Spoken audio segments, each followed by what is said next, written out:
ఉపాధ్యక్షుడు పరిగి శాసనసభ్యులు వికారాబాద్ జిల్లా పార్టీ అధ్యక్షుడు మిత్రుడు రామ్మోహన్ రెడ్డి గారు, ఈ కార్యక్రమం గారు, మాజీ శాసనసభ్యులు పెద్దలు గురునాథ్ రెడ్డి గారు, ఇతరుల యొక్క ఆనందంలో భాగస్వాములు కావడానికి ముఖ్య అతిథులుగా విచ్చేసిన పెద్దలు సాగునీటి పారుదల శాఖ మాత్యులు ఉత్తమ్ కుమార్ రెడ్డి గారికి, కోమటిరెడ్డి వెంకటరెడ్డి గారికి, జూపల్లి కృష్ణారావు గారికి, ఉమ్మడి మహబూబ్ నగర్ జిల్లా నుంచి వచ్చిన వివిధ శాసనసభ్యులకు, వికారాబాద్ పరిగి తాండూర్ శాసనసభ్యులకు, స్పీకర్ గడ్డం ప్రసాద్ కుమార్ గారికి, మంత్రివర్యులు, మండల పార్టీ నాయకులు, రాష్ట్రంలో వివిధ ప్రాంతాల నుంచి వచ్చిన కాంగ్రెస్ పార్టీ నాయకులు, అదేవిధంగా మాజీ శాసనసభ్యులు, ఏఐసిసి సెక్రటరీ, సిడబ్ల్యూసి మెంబర్ మిత్రుడు వంశీ చంద్రెడ్డి గారికి, ప్రాణ సమానులైన కాంగ్రెస్ పార్టీ కార్యకర్తలకు, కొడంగల్ నియోజకవర్గ ప్రజలందరికీ హృదయపూర్వకంగా మీకందరికీ నమస్కారాలు, ధన్యవాదాలు. మిత్రులారా,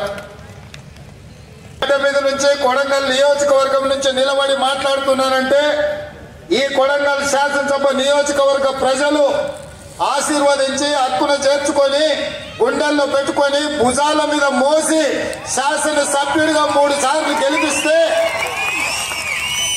ఈరోజు మీ అభిమానాన్ని మూటగట్టుకొని ఢిల్లీ స్థాయిలో గుర్తింపు గౌరవాన్ని తెచ్చుకొని తెలంగాణ రాష్ట్ర ముఖ్యమంత్రిగా ఈరోజు ఇక్కడ నిలబడ్డానంటే మీ అభిమానము గుండెల నిండా నింపుకొని ఆదరించినందుకే ఇవాళ తెలంగాణ రాష్ట్ర ముఖ్యమంత్రిగా ఇక్కడ నిలబడ్డానని సగర్వంగా తెలియజేస్తున్నాను. జిల్లాకు వలస వస్తే మహబూబ్ నగర్ పార్లమెంటు నియోజకవర్గంలో మనము గెలిపించి ఆశీర్వదించి పార్లమెంటులో నోరు లేకపోయినా, పార్లమూరులో ఊరు లేకపోయినా చంద్రశేఖరరావు గారిని మనం ఎంపీగా గెలిపిస్తే ఆనాడు ఎంపీగా గెలిచి తెలంగాణ రాష్ట్రాన్ని తెచ్చిన అని చెప్పాడు.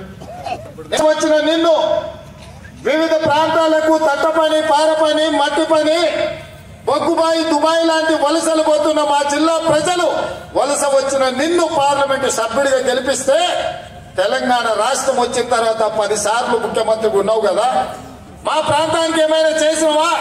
పాలమూరు రంగారెడ్డి ఎత్తిపోతల పథకాన్ని ప్రారంభించి కాంట్రాక్టర్లు కట్టబెట్టి 27,000 కోట్ల రూపాయల ఖర్చు పెట్టి 1 ఎకరాకు కూడా నీళ్లు ఇవ్వలేకపోయినావు. ఈ రోజు ఈ గడ్డ మీద ఈ ప్రజలకు నువ్వు క్షమాపణ చెప్పిన తర్వాతనే మళ్ళా ఈ జిల్లాలో నువ్వు ఓటు అడగాలి అని చెప్పి చంద్రశేఖరరావు గారిని గట్టిగా డిమాండ్ చేస్తున్నా. కొడుకేమో మహబూబ్ నగర్ నుంచి పాదయాత్రలు చేపడతారంట. చీకొట్టినా సిగ్గు రాలే మీకు? ఈ జిల్లాలో 14 సీట్లుంటే 12 ఇట్లలో బండకేసి కొట్టి బొంద పెట్టినా ఏ మోతం పెట్టుకొని పాలమూరు జిల్లాకు వస్తామని చెప్పి నేను ఈ వేదిక మీద నుంచి అడగదలుచుకున్న చంద్రశేఖరరావు. నువ్వు భీమా పూర్తి చేసినావా, నెట్టపాడు పూర్తి చేసినావా, కోయిల్ సాగర్ పూర్తి చేసినావా, కల్వకుర్తి పూర్తి చేసినావా, ఎస్ఎల్బి పూర్తి చేసినావా, దేవాదుల పూర్తి చేసినవా, ప్రాణహిత చెవెళ్ళ పూర్తి చేసినవా? ఈ రోజు 10 ఏళ్లలో 2 లక్షల కోట్ల రూపాయలు ఖర్చు పెట్టి ఈ రోజు ఏ ప్రాజెక్టులు పూర్తి చేయలే. ఉమ్మడి రాష్ట్రంలో సమైక్య పాలనలో జరిగిన అన్యాయానికంటే, ఆనాడు జరిగిన నీళ్ల దోపిడీ కంటే నువ్వు ముఖ్యమంత్రి అయిన తర్వాతనే తెలంగాణకు తీరని నష్టం జరిగింది. లెక్కలతో సహా పెద్దలు ఉత్తమ్ కుమార్ రెడ్డి గారు శాసనసభలో మిమ్మల్ని అడిగిండు, కడిగిండు, బండకేసి కొట్టిండన్న సంగతి ఈ వేదిక మీద నుంచి నేను చెప్పదలుచుకున్నా.